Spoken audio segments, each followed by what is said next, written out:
എല്ലാവർക്കും നമസ്കാരം. 2024 മെയ് മാസം ഗ്രഹങ്ങളുടെ ഗോചരഫലമായി നിങ്ങൾക്ക് എന്തൊക്കെ ഗുണദോഷങ്ങളാണ് ഉണ്ടാകുന്നത് എന്ന് നോക്കാം. ഇത് ചന്ദ്രരാശി അനുസരിച്ച് വരുന്ന ഫലപ്രവചനമാണ്. നിങ്ങളുടെ ജാതകത്തിലെ ലഗ്നാധിപൻ്റെ ബലം, അതുപോലെ ദശ അപഹാരകാലം ഒക്കെ അനുസരിച്ചാണ് ഗ്രഹഗോചരം കൊണ്ടുള്ള ഗുണദോഷങ്ങൾ ജീവിതത്തിൽ അനുഭവപ്പെടുന്നത്. കർക്കിടകക്കൂറുകാരുടെ തൊഴിൽ സ്ഥിതി നോക്കിയാൽ 10ാം ഭാവാധിപൻ 9ൽ നിൽക്കുന്നു. 10ാം ഭാവത്തിൽ രവി, ശുക്രൻ എന്നീ ഗ്രഹങ്ങളും 14ാം തീയതി വരെ രവിയൊക്കെ നിൽക്കുന്നുണ്ട്. 14ാം തീയതിക്ക് ശേഷം സൂര്യൻ രാശി മാറുന്നതും 11ാം തീയതി ബുധൻ 10ലേക്ക് വരികയും ചെയ്യുന്നുണ്ട്. സൂര്യൻ ഉച്ചരാശിയിലാണ്. നിങ്ങളുടെ ഭാവനയ്ക്കൊക്കെ അനുസരിച്ച് ഈ മാസം ജോലി ചെയ്യാൻ സാധിക്കുന്നതാണ്. അതുപോലെ നല്ല രീതിയിലൊക്കെ ജോലി ചെയ്യാൻ സാധിക്കുന്നതാണ്. ആരുടെയും സഹായമില്ലാതെ സ്വതന്ത്രമായി ജോലി ചെയ്യാനും സാധിക്കുന്നതാണ്. കുജൻ രാഹുവിൻ്റെ ഒക്കെ കൂടെ നിൽക്കുന്നതിനാൽ കുറച്ച് ഭയമുണ്ടാകുന്നതാണ്. ജോലിയൊക്കെ സമയത്ത് തീർക്കാൻ പറ്റുമോ, ഞാൻ ചെയ്യുന്ന ജോലിയൊക്കെ ശരിയായ രീതിയിലാണോ എന്നൊക്കെ ഉള്ളൊരു ഭയമുണ്ടാകാം. എന്നാലും കുഴപ്പമില്ലാതെയൊക്കെ കാര്യങ്ങൾ നടന്നു പോകുന്നതാണ്. ജോലിയിൽ മാറ്റങ്ങളൊക്കെ ആഗ്രഹിക്കുന്നവർക്ക് 11ാം തീയതിക്കൊക്കെ ശേഷം മാറ്റം ശ്രമിച്ചാൽ നടക്കുന്നതാണ്. അതുപോലെ ജോലിയില്ലാതെയൊക്കെ അന്വേഷിക്കുന്നവർക്ക് ഈ മാസം ജോലി ലഭിക്കുന്നതാണ്. വിദേശ ജോലിയൊക്കെ അന്വേഷിക്കുന്നവർക്ക് 11ാം തീയതിക്ക് ശേഷമായിരിക്കും കൂടുതൽ അനുകൂലമായിട്ടുള്ള കാലം. ബിസിനസ്സുകാരുടെയൊക്കെ കാര്യം നോക്കിയാൽ ഈ മാസം ഒരു പരിധിവരെയൊക്കെ അവർക്ക് അനുകൂലമാണ്. 7ാം ഭാവാധിപൻ 8ലാണ്. വിപരീത പരിസ്ഥിതിയിലൂടെയൊക്കെ കടന്നു പോകേണ്ടി വരുന്നതാണ്.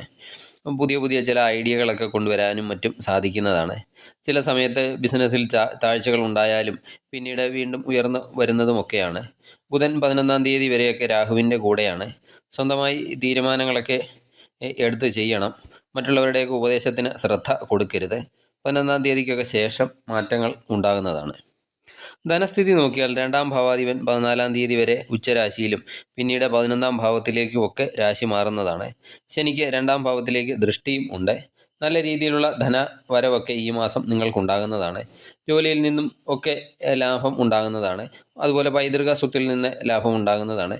സർക്കാരിൽ നിന്നൊക്കെ എന്തെങ്കിലും ധനസഹായമൊക്കെ ലഭിക്കാനുള്ളവരാണെങ്കിൽ അവർക്ക് അതും ലഭിക്കുന്നതാണ് ഈ മാസം.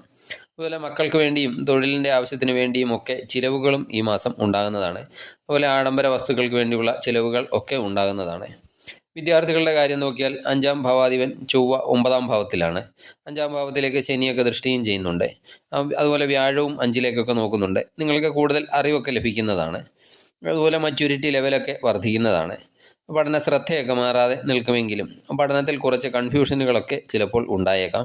അതുപോലെ പഠനത്തിന് ശ്രമിക്കുകയും അതിൽ ഉറച്ച് നിൽക്കാൻ സാധിക്കും എങ്കിലും എന്തെങ്കിലുമൊക്കെ ചെറിയ സംശയങ്ങളൊക്കെ നിങ്ങൾക്ക് ഉണ്ടായേക്കാം. ഉപരിപഠനം, വിദേശ പഠനത്തിനൊക്കെ ശ്രമിക്കുന്നവർക്ക് ബുധൻ രാഹുവിൽ നിന്ന് മോചിതനായിട്ട് വരുന്ന 11ാം തീയതിക്കൊക്കെ ശേഷം വളരെ അനുകൂലമാണ്. അതുപോലെ ഇനി ലവ് റിലേഷൻഷിപ്പൊക്കെ ഉള്ളവർക്ക് 5ാം ഭാവാധിപൻ രാഹുവിൻ്റെ കൂടെയാണ്. അതുപോലെ ശനി, വ്യാഴം ഒക്കെ 5ാം ഭാവത്തിലേക്ക് നോക്കുന്നുമുണ്ട്. നിങ്ങളുടെ ബന്ധത്തിലൊക്കെ ആർഗ്യുമെൻറ്റുകളൊക്കെ ഉണ്ടാകാം. അതുപോലെ മിസ്അണ്ടർസ്റ്റാൻഡിങ്ങും ഉണ്ടാകാം. എന്നാലും വ്യാഴദൃഷ്ടി ഇതിനെല്ലാം ഒരു ഗുണകരമാകുന്നതാണ്. വിവാഹ ജീവിതത്തിൽ 7ാം ഭാവാധിപൻ അഷ്ടമത്തിലാണ്. വ്യാഴം 7ാം ഭാവത്തിലേക്ക് ദൃഷ്ടി ചെയ്യുന്നുമുണ്ട്. നിങ്ങൾക്ക് അഷ്ടമ ശനി കാലവുമാണ് ഇപ്പോൾ നടക്കുന്നത്. അഷ്ടമശനി സ്വജന വിരോധം ഉണ്ടാക്കും. അതുപോലെ പലവിധ കഠിന ക്ലേശങ്ങളൊക്കെ നൽകും. അതുപോലെ വിദേശ ഗമനം, ബന്ധനവും ഒക്കെ ഉണ്ടാക്കുന്നതാണ്. ഇത് നിങ്ങളുടെ ജാതകത്തിൽ ശനി മോശം അവസ്ഥയിലൊക്കെ നിൽക്കുന്നവർക്കാണ് കൂടുതൽ ദോഷമുണ്ടാക്കുക. ജാതകത്തിലെ ശനിയുടെ സ്ഥിതിയൊക്കെ മോശമായവർക്ക് വിവാഹ ജീവിത പ്രശ്നങ്ങളൊക്കെ കൂടുതൽ ഉണ്ടാകുന്നതാണ്. വ്യാഴം ഈ മാസം മുതൽ 7ാം ഭാവത്തിലേക്ക് ദൃഷ്ടിയൊക്കെ ചെയ്യുന്നത് വിവാഹ ജീവിതത്തിൽ പ്രശ്നമുണ്ടായിരുന്നവർക്ക് പരസ്പരം, അതുപോലെ പരസ്പരം അകന്ന് താമസിക്കുന്നവരെ, അതുപോലെ ഡൈവേഴ്സിൻ്റെ വക്കിലൊക്കെ എത്തി നിൽക്കുന്നവർക്കൊക്കെ ഗുണകരമായ അവസ്ഥ ഉണ്ടാക്കുന്നതാണ്. അതുപോലെ സ്ത്രീകൾ നിമിത്തം എന്തെങ്കിലും തരത്തിലുള്ള കലഹം ഒക്കെ ഉണ്ടാകാൻ സാധ്യതയുണ്ട്. അതിനാൽ അതൊക്കെ അല്പം ശ്രദ്ധിക്കണം. പരസ്പരം പറയുന്ന വാക്കുകളും പ്രവൃത്തികളും ഒക്കെ അല്പം ശ്രദ്ധിക്കേണ്ടതുമാണ്. ഇനി ആരോഗ്യകാര്യം എങ്ങനെയുണ്ട് എന്ന് നോക്കിയാൽ ഇമ്മ്യൂണിറ്റി കുറവൊക്കെ ഉണ്ടാകാൻ സാധ്യതയുണ്ട്. അതുപോലെ ഞരമ്പുകൾ സംബന്ധമായ എന്തെങ്കിലും ചെറിയ പ്രശ്നങ്ങളൊക്കെ ഉണ്ടാകാം. തലവേദനയൊക്കെ വരാം.